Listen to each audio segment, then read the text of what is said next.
क्या आप जानते हैं कि हमारे शास्त्र पापों से मुक्ति और ईश्वर की असीम कृपा पाने का एक गुप्त मार्ग बताते हैं? एक ऐसा मार्ग जो आपके जीवन को बदल सकता है।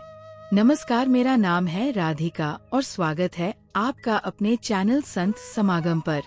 आज हम आपको ले चलेंगे एक अद्भुत आध्यात्मिक यात्रा पर, जहां हम जानेंगे कि सच्ची भक्ति क्या है और कैसे एक विशेष महीने का स्नान आपके सभी कष्टों को दूर कर सकता है। ये ज्ञान स्वयं देवर्षि नारद ने राजा अम्बरीश को दिया था। तो चलिए इस दिव्य ज्ञान गंगा में डुबकी लगाते हैं।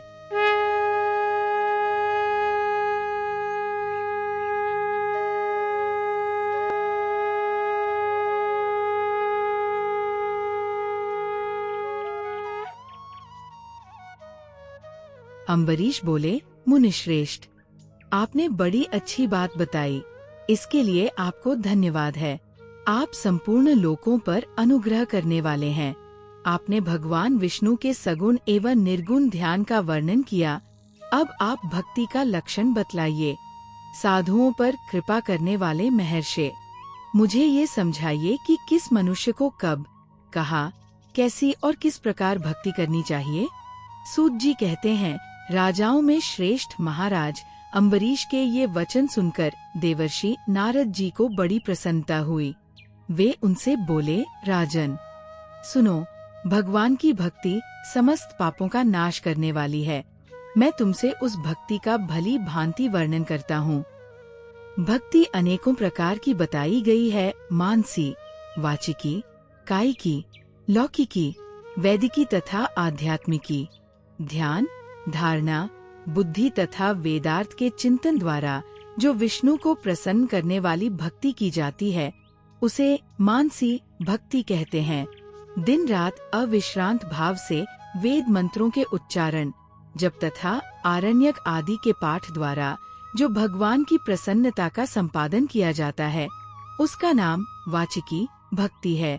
व्रत, उपवास और नियमों के पालन तथा पांचों इंद्रियों के संयम द्वारा की जाने वाली आराधना शरीर से साध्य होने के कारण काय की भक्ति कही गई है।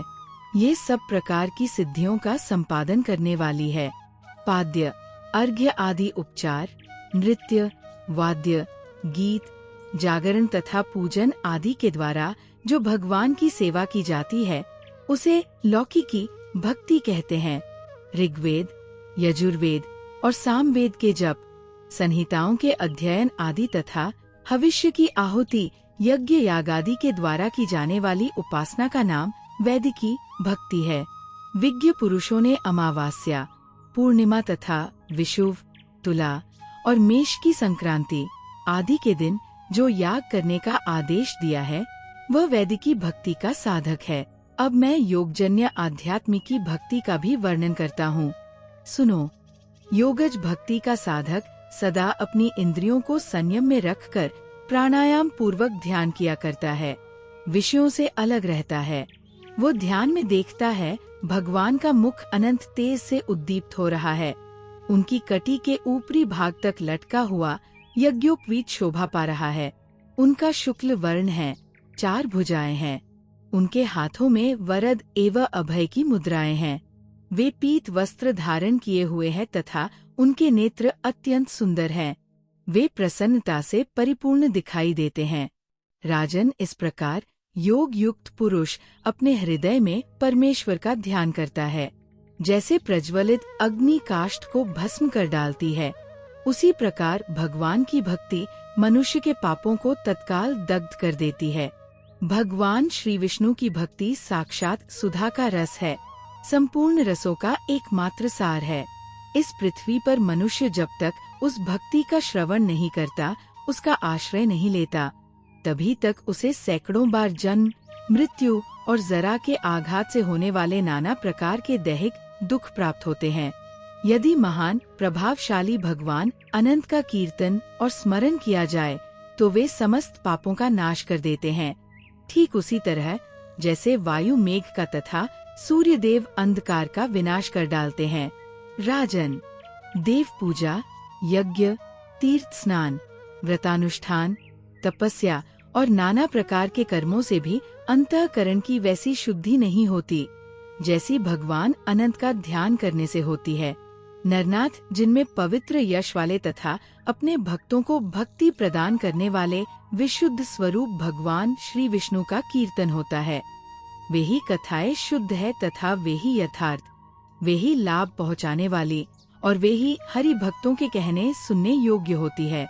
भूमंडल के राज्य का भार संभालने वाले धीर चित्त महाराज अम्बरीश, तुम धन्य हो, क्योंकि तुम्हारा हृदय पुरुषोत्तम के ध्यान में एकतान हो रहा है तथा सौभाग्य लक्ष्मी से सुशोभित होने वाली तुम्हारी नैष्ठिक बुद्धि श्री कृष्ण अचंद्र की पुण्यमयी लीलाओं के श्रवण में प्रवृत्त हो रही है। भूपते, भक्तों को वरदान देने वाले अविनाशी भगवान श्री विष्णु की भक्ति पूर्वक आराधना किए बिना अहंकारवश अपने को ही बड़ा मानने वाले पुरुष का कल्याण कैसे होगा। भगवान माया के जन्मदाता है, उन पर माया का प्रभाव नहीं पड़ता। साधु पुरुष उन्हें भक्ति के द्वारा ही प्राप्त करते हैं, इस बात को तुम भी जानते हो। राजन, धर्म का कोई भी तत्व ऐसा नहीं है जो तुम्हें ज्ञात न हो। फिर भी जिनके चरण ही तीर्थ हैं, उन भगवान की चर्चा का प्रसंग उठाकर जो तुम उनकी सरस कथा को मुझसे विस्तार के साथ पूछ रहे हो, उसमें यही कारण है कि तुम वैष्णवों का गौरव बढ़ाना चाहते हो, मुझ जैसे लोगों को आदर दे रहे हो। साधु संत जो एक दूसरे से मिलने पर अधिक श्रद्धा के साथ भगवान अनंत के कल्याणमय गुणों का कीर्तन और श्रवण करते हैं, इससे बढ़कर परम संतोष की बात तथा समुचित पुण्य मुझे और किसी कार्य में नहीं दिखाई देता। ब्राह्मण, गौ, सत्य, श्रद्धा, यज्ञ, तपस्या, श्रुति, स्मृति, दया, दीक्षा और संतोष, ये सब श्रीहरि के स्वरूप है। सूर्य, चंद्रमा, वायु, पृथ्वी, जल, आकाश, दिशाएं, ब्रह्मा, विष्णु, रुद्र तथा संपूर्ण प्राणी उस परमेश्वर के ही स्वरूप है। इस चराचर जगत को उत्पन्न करने की शक्ति रखने वाले वे विश्वरूप भगवान स्वयं ही ब्राह्मण के शरीर में प्रवेश करके सदा उन्हें खिलाया जाने वाला अन्न भोजन करते हैं। इसलिए जिनकी चरण रेणु तीर्थ के समान है, भगवान अनंत ही जिनके आधार हैं, जो संपूर्ण प्राणियों के आत्मा तथा पुण्यमयी लक्ष्मी के सर्वस्व है, उन ब्राह्मणों का आदर पूर्वक पूजन करो। जो विद्वान ब्राह्मण को विष्णु बुद्धि से देखता है, वही सच्चा वैष्णव है तथा वही अपने धर्म में भली भांति स्थित माना जाता है। तुमने भक्ति के लक्षण सुनने के लिए प्रार्थना की थी, सो सब मैंने तुम्हें सुना दिया। अब गंगा स्नान करने के लिए जा रहा हूँ। ये वैशाख का महीना उपस्थित है, जो भगवान लक्ष्मीपति को अत्यंत प्रिय है। इसकी भी आज शुक्ला सप्तमी है। इसमें गंगा का स्नान अत्यंत दुर्लभ है। पूर्व काल में राजा जनु ने वैशाख शुक्ला सप्तमी को क्रोध में आकर गंगा जी को पी लिया था और फिर अपने दाहिने कान के छिद्र से उन्हें बाहर निकाला था। अतः जनु की कन्या होने के कारण गंगा को जाह्नवी कहते हैं। इस तिथि को स्नान करके जो आकाश की मेखला भूत गंगा देवी का उत्तम विधान के साथ पूजन करता है, वह मनुष्य धन्य एवं पुण्यात्मा है। जो वैशाख शुक्ला सप्तमी को विधि पूर्वक गंगा में देवताओं और पितरों का तर्पण करता है, उसे गंगा देवी कृपा दृष्टि से देखती है तथा वह स्नान के पश्चात सब पापों से मुक्त हो जाता है। वैशाख के समान कोई मास नहीं है तथा गंगा के सदृश दूसरी कोई नदी नहीं है। इन दोनों का संयोग दुर्लभ है। भगवान की भक्ति से ही ऐसा सुयोग प्राप्त होता है। गंगा जी का प्रादुर्भाव भगवान श्री विष्णु के चरणों से हुआ है। वे ब्रह्मलोक से आकर भगवान शंकर के जटाजूट में निवास करती है। गंगा समस्त दुखों का नाश करने वाली है। वे अपने 3 स्रोतों से निरंतर प्रवाहित होकर तीनों लोकों को पवित्र करती रहती है। उन्हें स्वर्ग पर चढ़ने के लिए सीढ़ी माना गया है। वे सदा आनंद देने वाली, नाना प्रकार के पापों को हरने वाली, संकट से तारने वाली, भक्तजनों के अंतःकरण में दिव्य प्रकाश फैलाने की लीला से सुशोभित होने वाली, सगर के पुत्रों को मोक्ष प्रदान करने वाली, धर्म मार्ग में लगाने वाली तथा 3 मार्गों से प्रवाहित होने वाली है। गंगा देवी तीनों लोकों का श्रृंगार है। वे अपने दर्शन, स्पर्श, स्नान, कीर्तन, ध्यान और सेवन से हजारों पवित्र तथा अपवित्र पुरुषों को पावन बनाती रहती है। जो लोग दूर रहकर भी तीनों समय गंगा गंगा गंगा इस प्रकार उच्चारण करते हैं, उनके 3 जन्मों का पाप गंगा जी नष्ट कर देती है। जो मनुष्य 1000 योजन दूर से भी गंगा का स्मरण करता है, वह पापी होने पर भी उत्तम गति को प्राप्त होता है। राजन, वैशाख शुक्ला सप्तमी को गंगा जी का दर्शन विशेष दुर्लभ है। भगवान श्री विष्णु और ब्राह्मणों की कृपा से ही उस दिन उनकी प्राप्ति होती है। माधव वैशाख के समान महीना और माधव विष्णु के समान कोई देवता नहीं है, क्योंकि पाप के समुद्र में डूबते हुए मनुष्य के लिए माधव ही जहाज का काम देते हैं। माधव मास में जो भक्ति पूर्वक दान, जप, हवन और स्नान आदि शुभ कर्म किए जाते हैं, उनका पुण्य अक्षय तथा 100 करोड़ गुना अधिक होता है। जिस प्रकार देवताओं में विश्वात्मा भगवान नारायण देव श्रेष्ठ है, जैसे जप करने योग्य मंत्रों में गायत्री सबसे उत्कृष्ट है, उसी प्रकार नदियों में गंगा जी का स्थान सबसे ऊंचा है।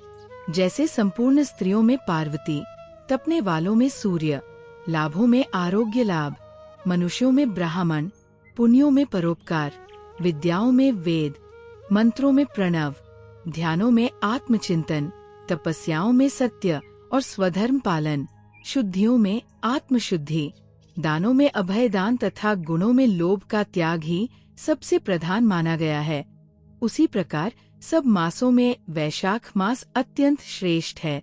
पापों का अंत वैशाख मास में प्रातः स्नान करने से होता है। अंधकार का अंत सूर्य के उदय से तथा पुण्यों का अंत दूसरों की बुराई और चुगली करने से होता है।